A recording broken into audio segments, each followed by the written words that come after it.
오늘 하나님의 말씀은 창세기 6장 1절부터 8절까지 말씀입니다. 창세기 6장 1절부터 8절 말씀 보겠습니다. 제가 하나님의 말씀을 받들어 읽겠습니다.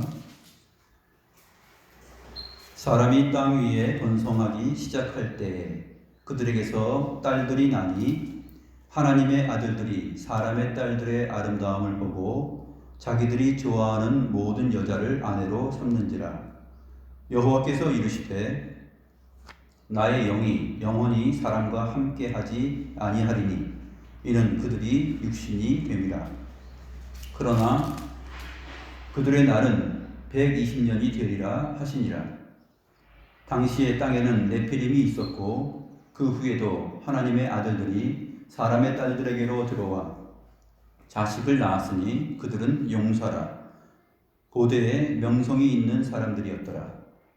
여호와께서 사람의 죄악이 세상에 가득함과 그의 마음으로 생각하는 모든 계획이 항상 악할 뿐임을 보시고 땅 위에 사람 지으셨음을 한탄하사 마음에 근심하시고 이르시되 내가 창조한 사람을 내가 지면에서 쓸어버리되 사람으로부터 가축과 기는 것과 공중의 새까지 그리하리니 이는 내가 그것들을 지었음을 한탄함이니라 하시니라.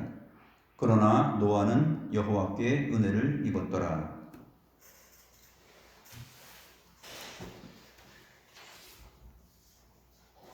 오늘 우리는 인류 역사 속에서 일어난 심판 또 재앙 가운데서 가장 큰 심판의 내용을 살펴보도록 하겠습니다.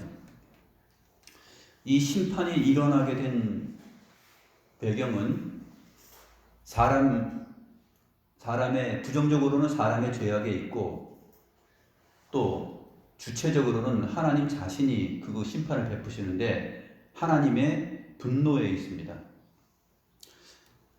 최근에 우리에게 익숙한 그 용어가 있죠. 분노, 또 심판. 생각해 보세요. 분노와 심판.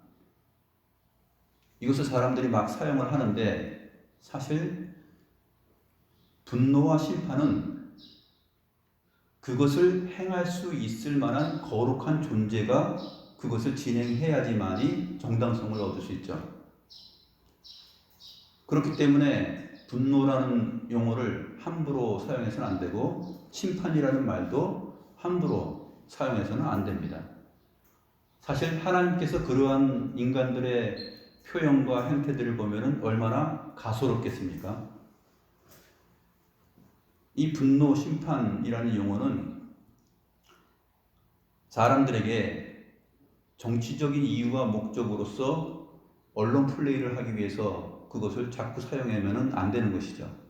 기독 신자들은 이 분노와 심판이라는 이 정당성과 주체성이 사람에게 있는 것이 아니라 거룩하신 하나님께 있고 공의로우신 하나님께 있다 하는 사실을 먼저 생각을 해야 됩니다.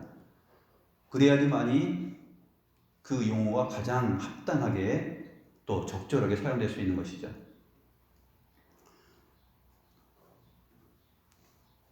우리들 가운데, 사람들 가운데 누가 누구를 향하여서 분노할 수 있으며 누가 누구를 향하여 심판할 수 있습니까?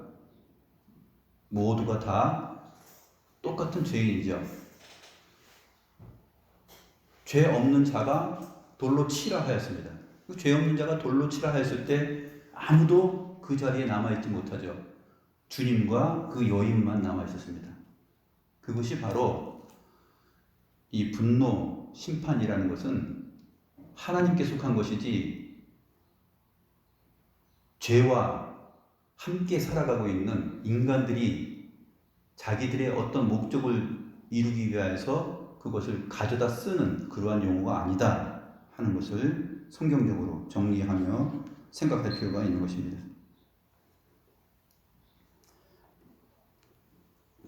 이것이 하나의 하나님 나라로서의 거룩한 사회와 세상 나라로서의 사회가 함께 할 수 없는 것을 말하고 있는데 하나님의 분노는 바로 오늘 본문에서 표현되는 것처럼 사람들이 어떻게 마음 먹고 행동하였기 때문에 이러한 하나님의 분노와 심판이 역사상 가장 큰 심판으로 나타났는가 하는 것을 우리가 찾아봐야 되는 것이죠. 그렇기 때문에 이 하나님의 분노와 심판을 잘 알고 이것을 잘 이해하는 것은 우리에게 굉장히 중요한 도움이 되고 우리에게 큰 지혜를 가져다 주는 것입니다. 아하, 우리가 어떻게 살아야 되는가? 어떻게 살아야 하나님으로부터 하나님의 분노를 자극하지 않고 심판에서 벗어날 수 있는가 하는 것이죠. 그것을 오늘 본문이 잘 소개해 주고 있습니다.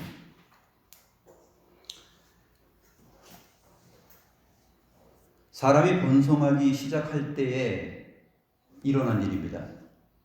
생육하고 번성하는 것은 하나님께서 원하시는 일이었지만 사람이 땅 위에서 번성하기 시작할 때라는 이 말은 앞에 4장과 5장과 관련되어 있죠. 가인의 자손들이 번성하기 시작하였고 또 셋의 자손들이 계열들이 번성하기 시작했습니다. 그래서 사람이 땅 위에서 번성하기 시작하였을 때에는 하나님의 사람들과 하나님의 사람들이 아닌 여자의 후손들로 이어지는 그러한 하나님의 자녀들과 뱀의 후손들로 얘기될 수 있는 그러한 세상의 사람들, 그것을 지금 일컬어서 표현한 말입니다. 그래서 창세기 4장 5장에서 사람들이 막 번성하고 오랫동안 900세 이상을 살고 하는 것을 다룬 다음에 6장에 가서 사람이 땅 위에 번성하기 시작할 때라는 말을 하는 것입니다. 900세를 살면서 사람들이 자녀들을 다 낳은 것이죠. 아들들과 딸들을 다 낳은 것입니다. 2절 말씀 보시면 하나님의 아들들이 사람의 딸들의 아름다움을 보고 자기들이 좋아하는 모든 여자를 아내로 삼는지라. 여기 이제 하나님의 아들들과 사람의 딸들이 대비되고 있는데 이 하나님의 아들들이라는 표현은 어떤 사람들은 이제 쉽게 생각해서 이것은 천사들이다. 천사들이 하늘로부터 내려와서 사람의 딸들 가운데 아름다운 여인들, 자기들 마음에 드는 사람들과 결혼해서 자녀를 낳았다. 이렇게 해석하는 경우가 있어요. 거의 그리스 신화죠, 이거는. 그리스 로마 신화에 나오는 이야기입니다. 세상이 만들어낸 신화적 해석이죠. 그러나 여기서 하나님의 아들들은 그런 천사를 말하고 있지 않습니다. 물론 이 하나님의 아들들이 욥기 2장 1절에 보게 되면 하나님의 보좌가 있는데 하나님의 아들들이 나아가서 하나님께 서고 그 다음에 사탄이 와서 욥에 대하여서 참소를 하죠. 그때 그 문맥 욥기 2장 1절에서의 하나님의 아들들은 그 문맥 가운데서 분명히 천사입니다. 그러나 창세기 6장 2절 말씀 오늘 본문에서 하나님의 아들들은 천사가 아니에요. 사람이 땅 위에 번성하기 시작할 때에라는 이 말 가운데 있는 앞의 내용들 가인의 계열과 셋의 계열들 그 두 계열들을 지금 염두에 두고 있는 것입니다.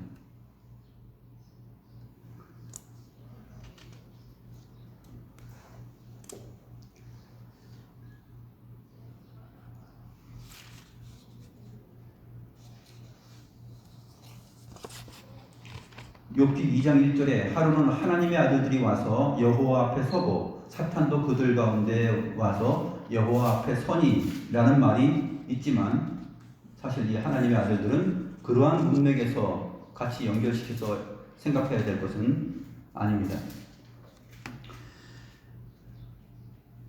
왜냐하면 하나님의 아들들을 천사로 보면 이 천사들이 하늘에서 내려와 가지고 땅에 사람들하고 여자들하고 결혼을 했다라는 것은 성경적으로 맞지 않기 때문에 그렇습니다. 마태복음 22장 30절 보게 되면 부활 때에는 장가도 아니가고 시집도 아니가고 하늘에 있는 천사들과 같으니라. 하늘에 있는 천사들이 어떠냐면 시집가고 장가가는 일을 하지 않는다는 것이죠. 천사는 남자도 아니고 여자도 아닌 그냥 영이에요. 그래서 천사들은 시집가고 장가가는 일을 하지 않습니다. 주님께서 사두개인들이 부활을 믿지 않고 의심하자 그들에게 말씀하시는 가운데 부활 때에는 장가도 아니가고 시집도 아니가고 하늘에 있는 천사들과 같으니라. 우리가 부활하고 나서 주님과 함께 거할 때는 하늘에 있는 천사들과 같은데 그때에는 시집가고 장가가는 일이 없다 라고 말씀하시면서 천사들과 같다라고 표현하고 있기 때문에 천사들이 내려와서 사람의 딸들 가운데 아름다운 자를 자기들이 선택해서 결혼해서 자식을 낳았다. 이러한 해석을 하는 것은 성경에서 말하고 있는 내용이 아니죠.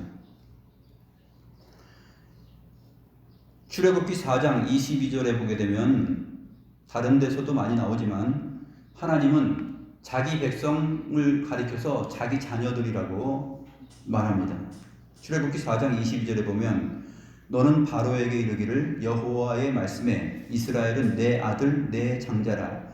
내가 내게 이르기를 내 아들을 보내어 주어 나를 섬기게 하라.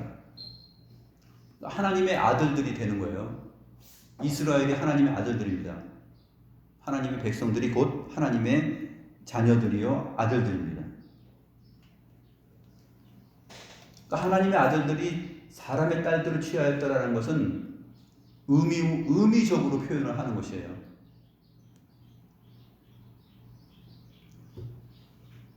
마치 솔로몬이 하나님의 자녀, 하나님의 아들이지만 이방 여인들을 자기 아내로 맞이하였고 그 이방 여인들이 자기들이 섬기는 그 우상 숭배를 이스라엘 백성 가운데 터뜨려서 이스라엘 백성들이 여호와 하나님을 섬기는 일을 그만두게 되고 이방신을 섬기게 된 것처럼 그러한 경우를 지금 설명하고 있는 것입니다. 그래서 율법의 출애굽기 34장 16절에 보게 되면 또 내가 그들의 딸들을 내 아들들의 아내로 삼음으로 그들의 딸들이 그들의 신들을 음란하게 섬기며 내 아들에게 그들의 신들을 음란하게 섬기게 할까 하노라 하면서 가나안 땅에 들어가면 그 땅의 사람들과 언약을 맺지 말라라고 말을 하고 있는 것입니다. 그래서 하나님의 백성의 그 아들들하고 그 땅의 딸들하고 혼인하고 결혼하는 것을 하지 말도록 율법이 금하고 있는 것이죠.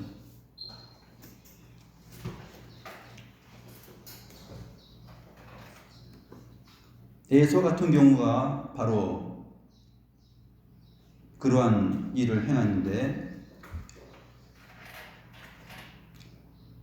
에서가 하나님의 백성들 또 하나님의 백성들 가운데서 이렇게 태어났지만 에서가 40세에 헷 족속 부에리의 딸 유딕과 헷 족속 엘론의 딸 바스맛을 아내로 맞이하였더니 그들이 이삭과 리브가의 마음에 근심이 되었다라고 창세기 26장 34절부터 35절에서 말하고 있습니다.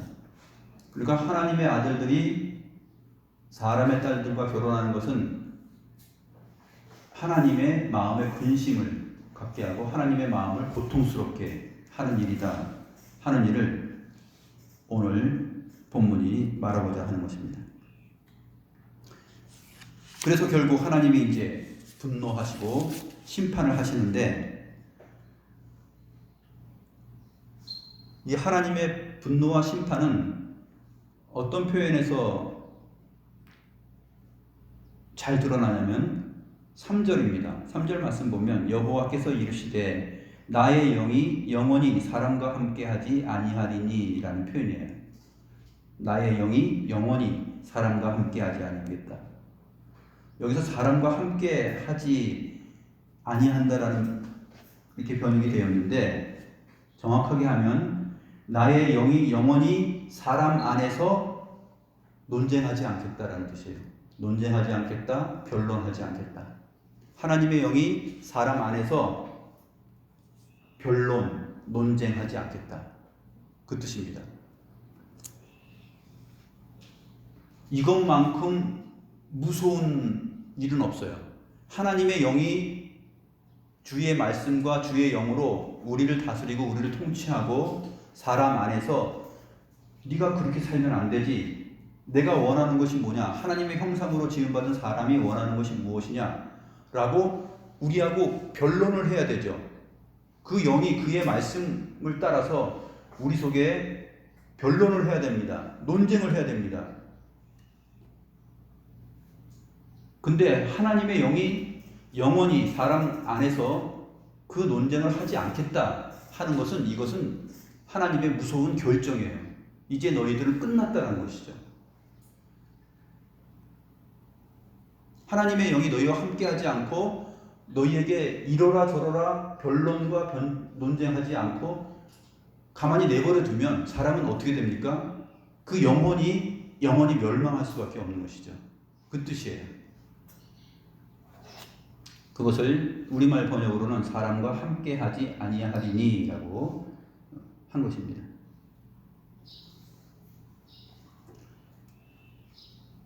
사람들이 땅 위에서 번성하기 시작할 때 900세 이상 살면서 자녀들을 많이 낳습니다. 그렇게 번성하다 보니까 하나님의 아들들이 사람의 딸들과 결혼을 하게 되는 것이에요. 에노스 때 여호와의 이름을 불렀다 그랬죠. 에녹이 하나님과 동행했다 그랬습니다. 지난 시간에 우리가 배운 내용들이 그것이죠. 여호와의 이름을 부르는 자들이, 또 하나님과 동행하는 사람들이 이제는 사람의 딸들의 아름다움을 보고 자기들이 원하는 자들과 결혼을 하는 것입니다. 결혼이라는 것이 무엇이죠? 한 몸이 되는 것이죠. 이는 내 뼈 중에 뼈, 살 중에 살이라고 말한 것처럼 나와 혼연 일체가 되는 것입니다. 그 사람이 내가 되는 거고 내가 그 사람이 되는 것이죠.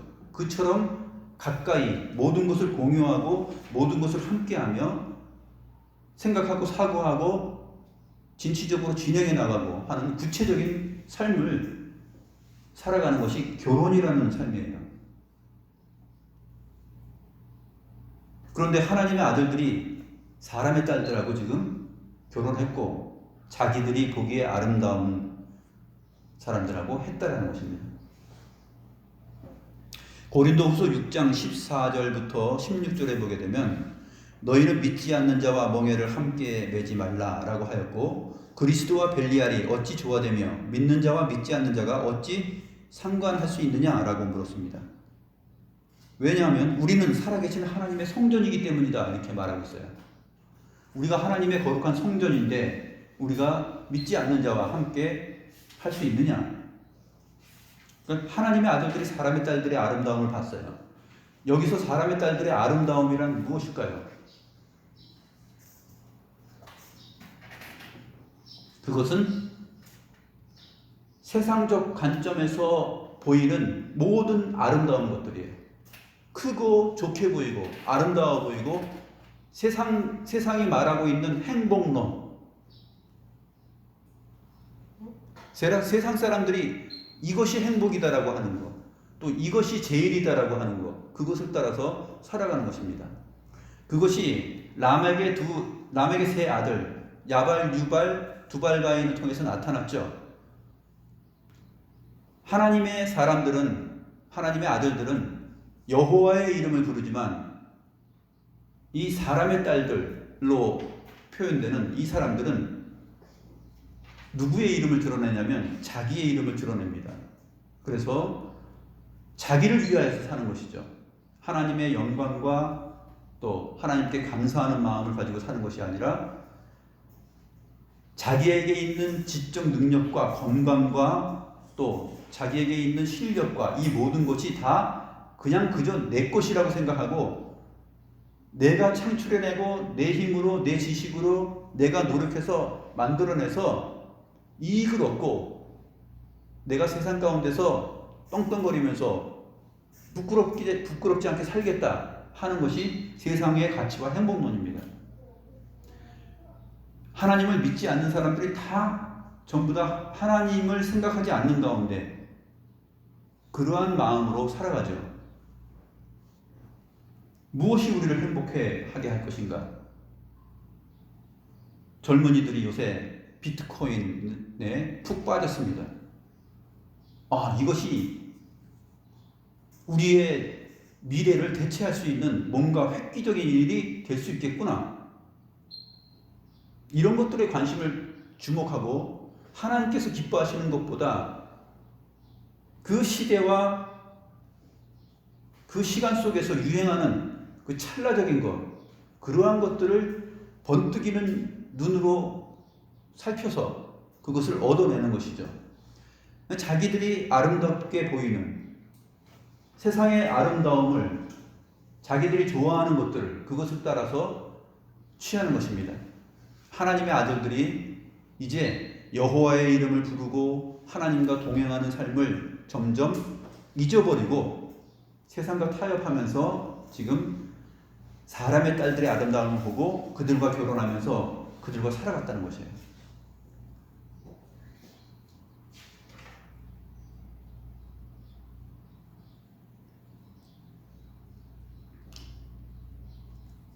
하나님의 지혜를 듬뿍 받았던 솔로몬도 그 한순간에 무너지지 않습니까?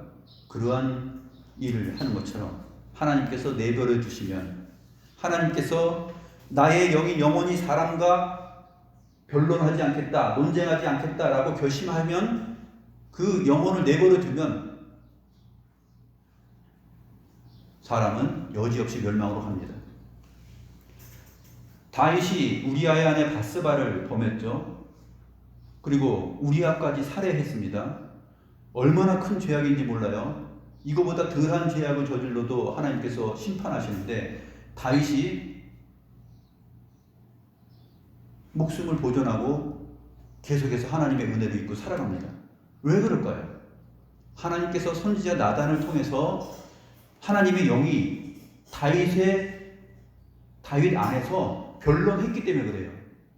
네가 그 사람이다 라고 말했을 때 하나님은 그 하나님의 영이 영원히 변론하지 않고 떠나서 그냥 내버려두고 심판하는 것이 아니라 다윗과 변론을 했기 때문에 그렇습니다. 나단 선지자를 보내서 네가 이 짓을 했지 않냐 하고 변론한 것이죠.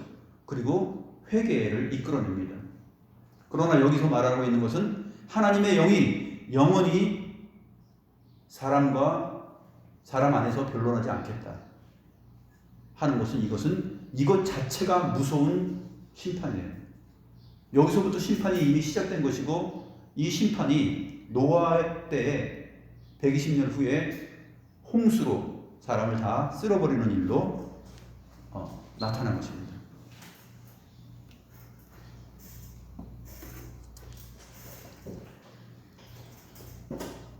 요즘 저희 집 그 지붕이 우당탕탕 거리면 굉장히 시끄러운데, 왜 그러냐면 고양이들이 있어요. 고양이들이 옛날 집이라 지붕 속에 들어와가지고 지붕 속이 자기들의 삶의 터전이에요. 사람과 짐승이 이렇게 함께 거주하면서 마치 결혼한 것처럼 함께 살면 안 되죠. 지금 이제 사회적 거리두기가 지금 한참 벌어지고 있는데, 이 사회적 거리두기처럼 사람과 짐승이 함께 공존할 수 없어요. 그리스도와 벨리알이 사회적 거리두기, 영적 사회적 거리두기가 있어야 되는 것처럼 사람과 짐승도 한 지붕에서 마치 결혼한 자들이 사는 것처럼 이렇게 살면 안 되죠. 우당탕탕 거리고 싸우고 별 소리를 다 내면서 지금 시끄럽게 해요. 근데 그 전에 거기서 이제 밥을 주던 사람이 있었기 때문에 저희도 이제 고양이가 이제 또 불쌍하기도 하고 해서 고양이 사료를 계속 줬습니다. 얘네들이 사료 먹고 지붕으로 가서 거기서 지붕에서 막 우당탕거리면서 계속 사는 거예요. 안 되겠다 하고서 결정을 냈어요. 그리고 나서 오늘 아침에 제가 사료통을 싹 치웠어요. 깨끗하게 딱 치웠어요. 밥을 주지 않고 이제 너희들하고 끝이다라고 선포한 거죠. 그전에는 지붕에 있으면은 안녕 잘 지냈냐 얘기했습니다. 변론했어요. 야 너희들 그 지붕에 올라가지 마라 논쟁했어요. 배고프냐 밥 먹어.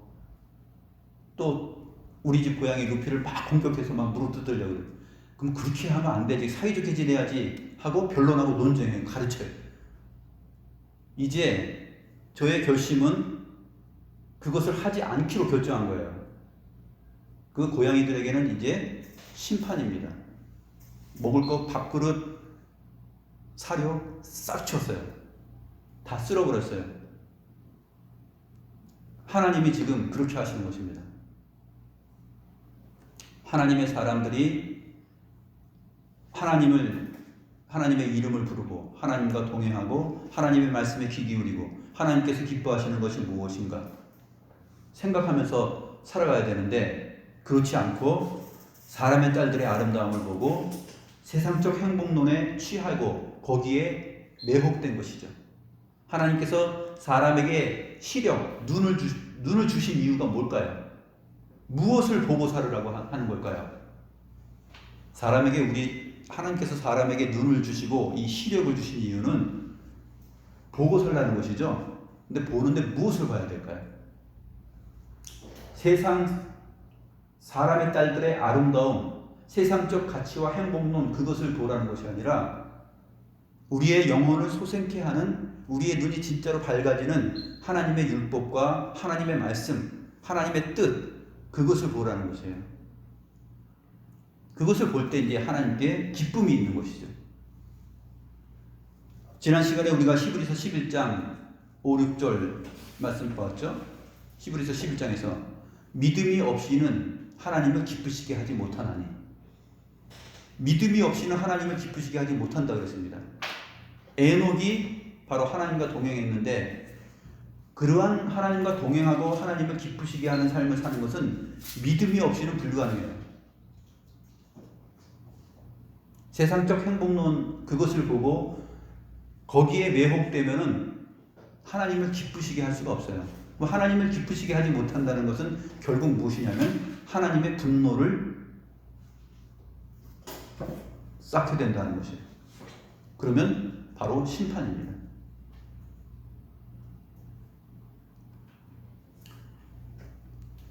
시편 7편 11절에서 12절을 보면 하나님은 의로운 재판장이시며 매일 분노하시는 하나님이시로다.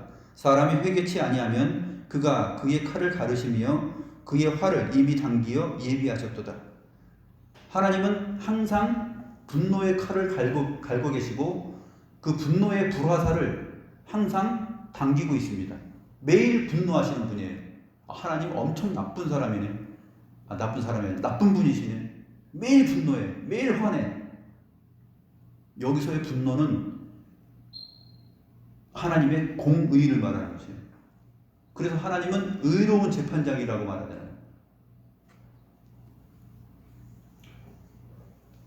물론 분노도 사람들이 냈죠. 의로운 재판장이 아니더라도 의롭지 않은 사람이 분노할 수 있습니다. 누가 그랬습니까?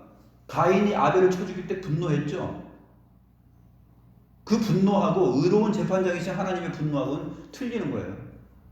가인이 아벨을 쳐 죽이는 그 분노와 심판, 자기 나름대로의 분노와 심판이라는 용어에 대한 선택이고 적용이죠.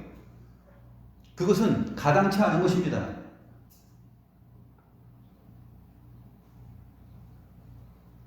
분노, 심판, 이것은 함부로 쓰는 일이 아니에요. 하나님만이 매일 분노하시는 분이며 칼을 가르시고 또 심판의 화살을 당길 수 있는 분입니다. 그래서 하나님의 말씀의 원리, 원칙 그것을 따라서 사람이 준행하고 살지 않으면 모두가 다 하나님의 심판을 맞이할 수밖에 없다 하는 것을 알고 살아야 됩니다. 이것이 우리에게 주는 오늘 본문에 있어서 가장 큰 교훈이에요. 이 지혜를 갖고 살아야 돼요. 그러나 하나님을 믿지 않는 사람들은 저마다 다 자기들이 내는 그 분노와 그에 따른 어떤 행동들을 다 정당화시켜요. 쓰레기 같은 것이죠. 그 정신세계와 그 마음의 욕심과 탐욕이 가득한데 자기들이 무슨 분노를 하고 무슨 심판을 행하겠어요?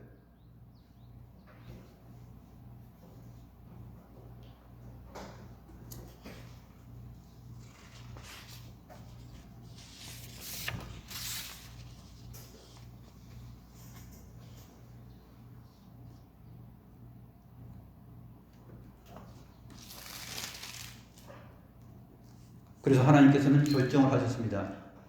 그들의 날이 120년이 되리라. 120년이 된다는 것은 120년 후에 내가 물론 홍수를 내려서 심판하겠다 그 뜻이 아니에요. 120년 후에 사람이 120년이 되리라는 말은 사람의 나이가 120살까지 살 것이다라는 말이 아니에요. 앞으로 120년 후에 하나님께서 심판을 하시겠다 하는 뜻입니다.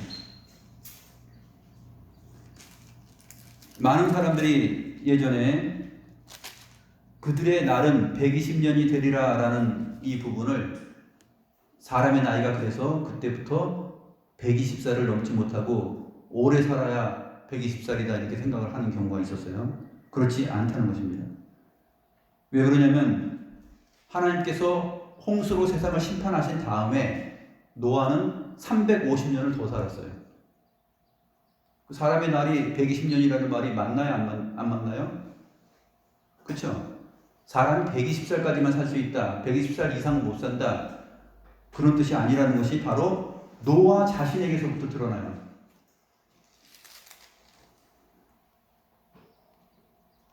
창세기 9장 28절 29절을 보게 되면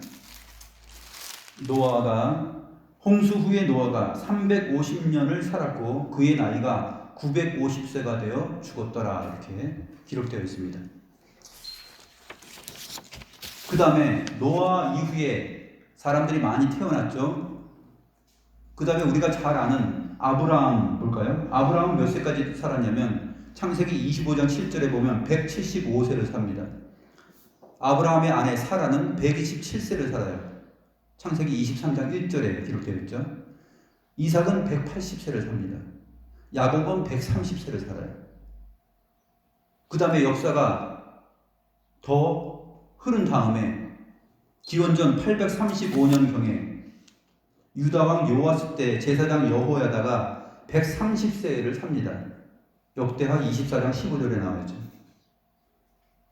이 성경의 내용들과 증거들을 보게 되면 노아 이후에 오래된 역사 속에서도 아브라함서부터 이 제사장 여호야다까지만 봐도 130세 이상을 삽니다.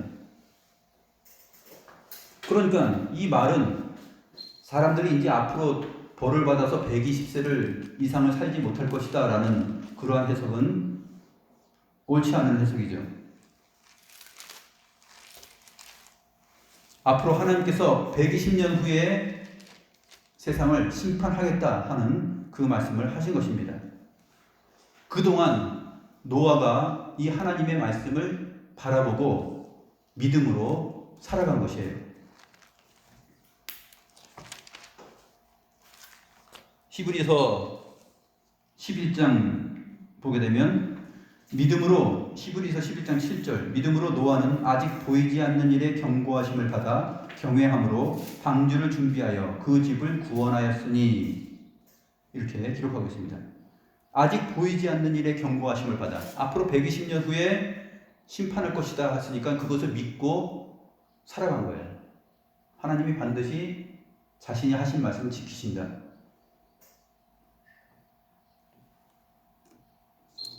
그것이 뭐냐면 믿음은 바라는 것들의 실상이요 보이지 않는 것들의 증거다라고 히브리서 11장 1절에서 시작한 그 말씀의 의미입니다.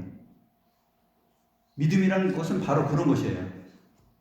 우리 기독신자들이 바로 그것을 믿고 살아가는 것이죠. 왜 그렇습니까? 마태복음 24장 37절 39절에 보게 되면 주님께서 마지막 심판 때를 노아의 때와 같다고 말씀하시기 때문이에요. 마태복음 24장 37절부터 39절 보게 되면 노아의 때와 같이 인자의 임함도 그러하리라. 홍수 전에 노아가 방주에 들어가던 날까지 사람들이 먹고 마시고 장가들고 시집가고 있으면서 홍수가 나서 그들을 다 멸하기까지 깨닫지 못하였으니 인자의 임함도 이와 같으리라.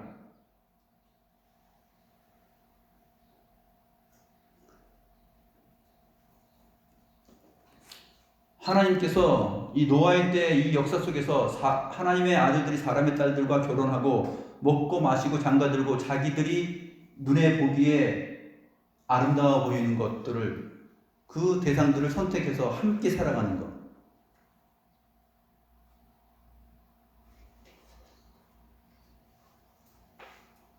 그것이 바로 하나님의 분노와 심판의 이유였다 하는 것을 우리가 잘 기억해야 됩니다. 그리고 주님 자신이 마지막 때 주님께서 임하실 때에는 노아의 때와 같다라고 말하고 있기 때문입니다. 그러면 우리는 지금 이 말씀에 해당되는 것이죠. 주님께서 마지막 때 주님께서 임하시기 전에 세상이라는 것은 하나님의 아들들이 사람의 딸들의 아름다움을 보고 그들과 결혼하고 자기들 마음속에 드는 사람과 결혼해서 하나님의 이름을 부르기를 기뻐하지 않고 하나님과 동행하는 삶을 살지 않고 그냥 자기 이름을 위하여서 세상적 행복론과 가치를 가지고서 살아가는 것을 말합니다. 우리 기독 신자들은 바로 이러한 부분을 큰 교훈으로 삼아야 돼요. 노아에게 120년 후에 그 심판이 있을 것이다 했을 때 노아가 그것을 아직 보이지 않지만 바라보고 믿었잖아요. 우리도 역시 마찬가지입니다. 인자가 임할 때, 주님께서 오실 때, 그땐 바로 노아의 때와 같이 그 심판이 일어날 거야 말씀하셨어요. 우리 눈에 보이지 않아요. 근데 우리는 노아의 믿음처럼 그 눈에 보이지 않는 것을 실상으로 여기면서 하나님의 말씀을 바라보면서 살아가야 되는 것이에요. 우리의 눈이 세상의 아름다움을 보고 그것을 거기에 매혹되어서 거기에 동조하고 그것과 함께 살아가면 안 된다는 것이죠. 그것이 얼마나 어렵습니까? 노아가 120년 동안 얼마나 외롭게 살았겠어요? 저런 바보 같은 놈. 그렇죠? 무슨 홍수가 와서 세상을 멸한다고.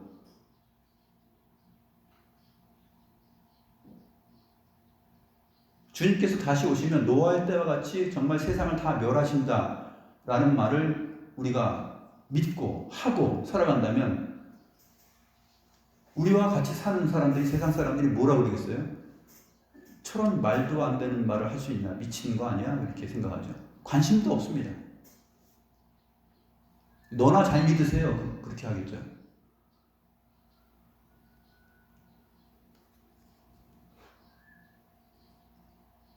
남자와 여자가 함께 살아가는 것은 하나님 나라의 경영을 깊이 묵상하고 생각하는 가운데 살아가는 것이에요. 세상적 이념과 그 세상이 내놓는 행복론을 마음속에, 머릿속에 많이 생각하고 있는 사람이랑은 함께 하면 안 돼요. 솔로몬도 무너지는데요. 자신 있다고요? 나는 안 무너져. 나는 그 사람의 모든 것들이 좋아. 그래서 내가 그 사람과 결혼하면 내가 이끌 수 있어. 이끌 수 있을까요? 그것은 자기가 좋아하는 것을 포기하기 싫기 때문에 하는 말이죠.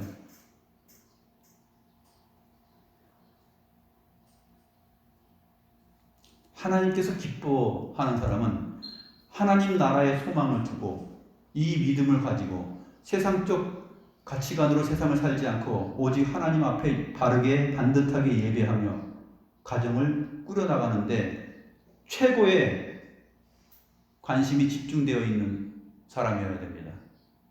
그렇지 않으면 어떻게 됩니까?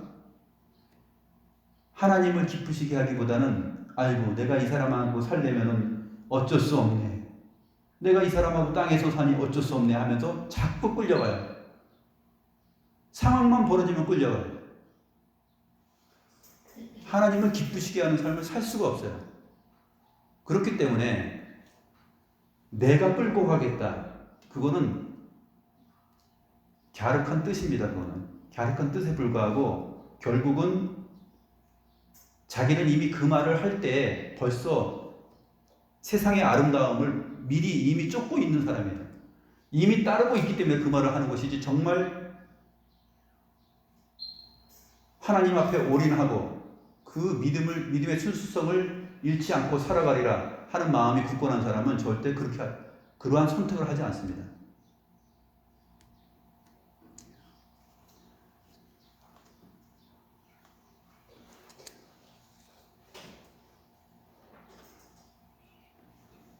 가정은 작은 교회와 같아요. 작은 교회입니다. 교회의 최소 단위가 뭐냐면 가정이에요. 남녀가 결혼한 것이에요. 그래서 에베소서 5장에서 그리스도와 교회와의 관계를 그렇게 설명을 하고 있지 않습니까? 결혼으로.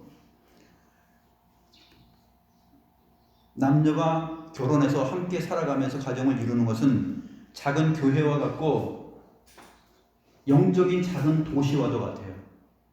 거기에서 하나님이 기뻐하시는 뜻을 구현해내고 그것을 하나님의 사회를 만들어가는 거예요.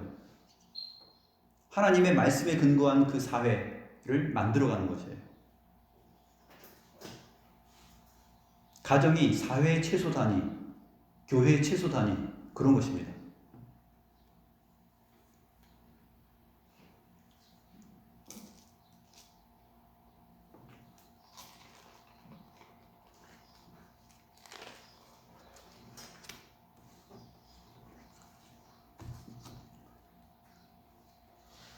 사절 말씀 보시면 땅에는 네피림이 있었고 그 후에도 하나님의 아들들이 사람의 딸들에게로 들어와 자식을 낳았으니 그들은 용사라 고대의 명성이 있는 사람들이라. 힘세고 크고 또 부유하고 명성이 있으면 그것을 다 따라가는 것이죠. 그게 바로 하나님의 아들들이 사람의 딸들과 결혼하는 내용입니다. 그래서 5절부터 7절까지 말씀을 보면 하나님의 마음이 잘 나타나는데, 여호와께서 사람의 죄악이 세상에 가득함과 그의 마음으로 생각하는 모든 계획이 항상 악할 뿐임을 보시고 땅 위에 사람 지으셨음을 한탄하사 마음에 근심하시고 이르시되 내가 창조한 사람을 내가 지면에서 쓸어버리되 사람으로부터 가축과 기는 것과 공중의 새까지 그리하리니 이는 내가 그것들을 지었음을 한탄함이니라. 여기 한탄한다라는 말은 그것들을 지었음을 인하여서 고통한다라는 뜻입니다. 하나님의 마음이 심히 아프다라는 뜻입니다. 그러나 노아는 여호와께 은혜를 입었더라. 여호와께 은혜를 입지 않으면 노아도 다 쓸어버림을 당하고 심판받았겠죠. 그러나 노아는 여호와께 은혜를 입었다 하는 것입니다.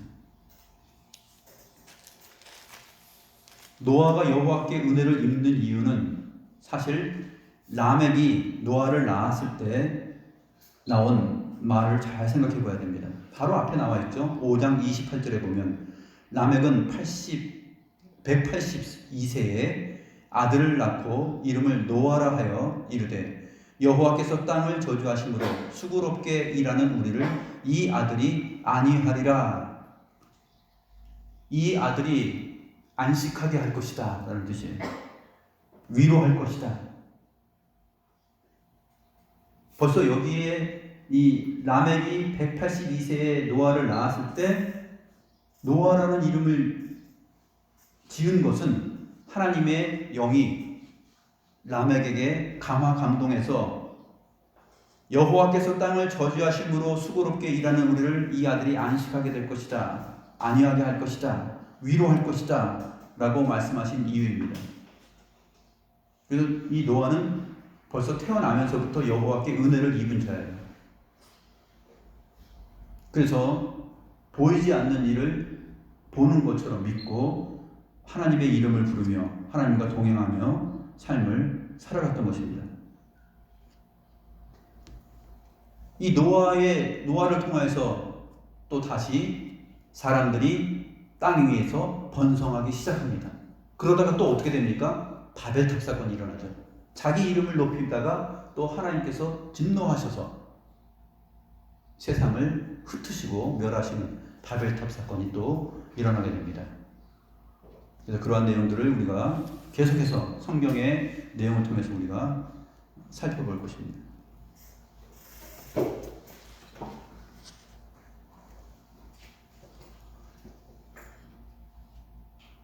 우리가 기독 신자로서 하나님의 자녀들, 아들들로서 이 땅을 살아갈 때 세상의 아름다움을 보고서 거기에 매혹당하고 거기에 현혹되어서 이것이 참 인생의 행복이구나 라고 생각하면 그것을 추구하며 사는 삶을 조심해야 됩니다. 항상 하나님이 기뻐하시는 삶이 무엇인지 생각해야 되고, 믿음이 없이는 하나님을 절대 기쁘시게 할 수 없다라는 것. 여기서 말하는 믿음은 뭐예요?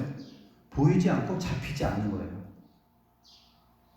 내 눈에 보여야지, 내 눈에 잡혀야지, 그래야지 믿지. 이게 가장 어리석은 인생들이 하는 말이에요. 당장 내 앞에 뭐가 현실적으로 나타나야지. 근데 그 나타나는 것이 먹고 마시고 살아가는 것, 그거죠. 지극히 육체적인 것,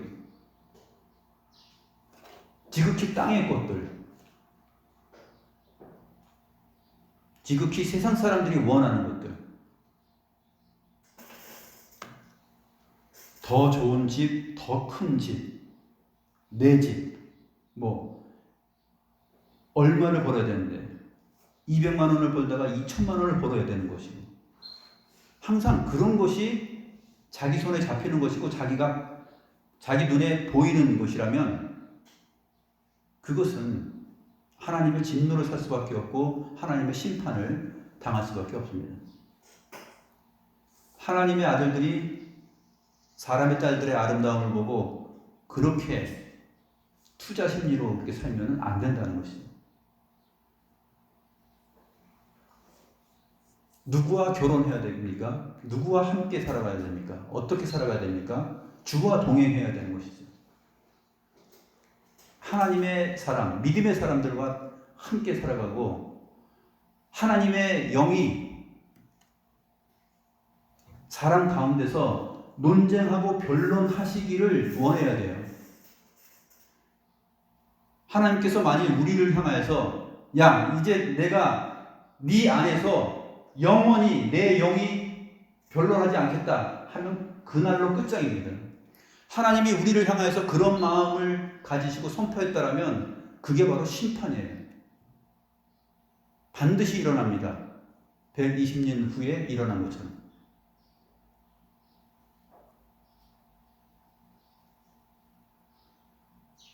하나님의 말씀과 성령이 우리와 변론할 때 우리가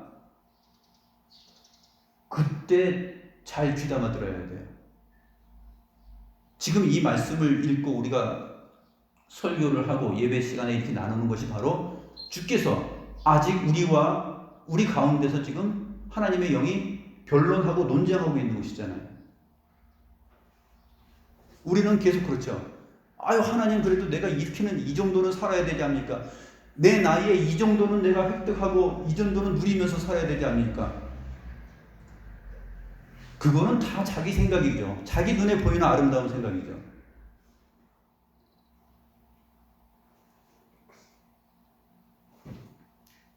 주께서 원하시는 것을 주의 성경과 말씀을 따라서 성령을 따라서 생각하면서 그 말씀에 귀 기울이고 그 말씀을 바라보면서 주님의 논쟁과 변론을 우리가 기뻐하면서 살아야 됩니다. 하나님의 말씀을 잘 들으시고 또 예배 시간에 설교를 잘 들으시고 그것이 나에게 있어서 절제절명의 기회다라고 생각해야 돼요. 다윗이 나단 선지자의 말을 듣고 그 하나님의 변론과 논쟁 앞에 무릎을 꿇고 내가 죄인입니다, 내가 죽일 놈입니다 하고서 그렇게 변화되는 것처럼 그러한 역사가 우리 안에 일어나야 되지, 안 그런다면 우리는 그 자체가 심판받은 자입니다. 기도하겠습니다.